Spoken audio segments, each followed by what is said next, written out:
para sa mga may sakit. Sa ngalan ng Ama at ng Anak at ng Espiritu Santo. Amen. Ama naming makapangyarihan, Ikaw ang nagbigay sa amin ng buhay. Ikaw rin ang may pinakakakayanan na alagaan ng aming buhay. Ano man ang pag-iingat na gawin namin, masustansya man ang mga pagkain na kinakain namin, sapat man ang oras ng mga pahinga namin, dekalidad man ang mga gamot, pati na mga bitaminang iniinom namin, magagaling man ang mga doktor na tumitingin sa amin, Ikaw pa rin ang may pinakakayanang magdugtong at mag-alaga sa buhay namin. Ikaw ang aming pinakadakilang manggagamot at ang iyong pagmamahal ang aming pinakamabisang kamot. Iyakapin mo po sana kami ng mapagpala mong mga kamay. Pagpalain mo kami mula taluktok ng aming ulo hanggang sa aming talampakan.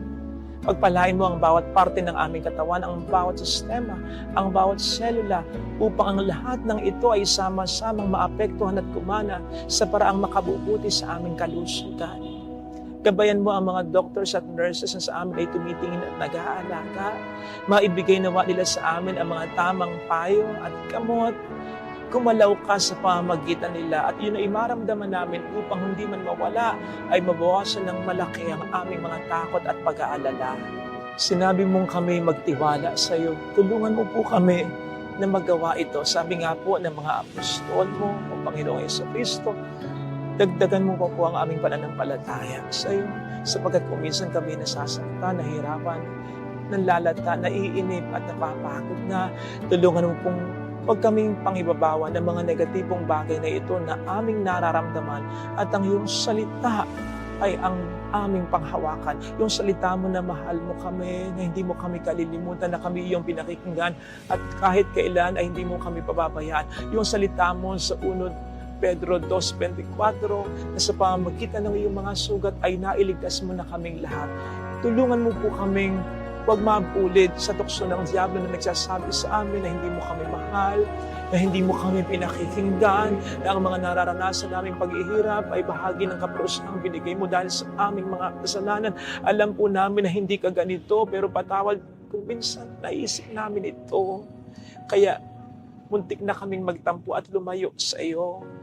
Nakalimutan naming tapat ka sa pangako mo. Nakalimutan naming walang imposible sa iyo. Nakalimutan namin na isang buong pananampalataya lamang ang hinihiling mo mula sa amin upang para sa amin ay makagawa ka ng milagro.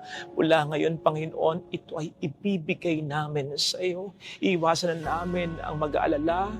Pagkus ay aasa kami sa mga mangyayari pang maganda. Iiwasan na po namin ang malungkot. Pagkus ay pipiliin na po namin maging masaya.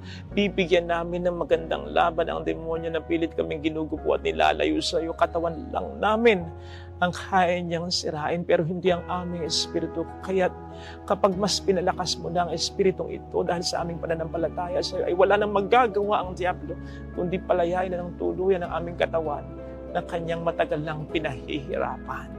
Kaugnay nito, Panginoon, ay hinihiling din namin mula sa iyo ang kagalingan ng aming puso at kalooban. Kagalingan sa kasalanan, sa galit, sa hinanakit, sa selos, sa tampo na nararamdaman kung meron man, upang ang aming kagalingan ay mas maging buo at makatotohanan. Hinihiling po namin ito sa iyong pamamagitan, ngayon at magpa sa walang hanggan. Sa ngalan ng Ama at ng Anak at ng Espiritu Santo. Amen.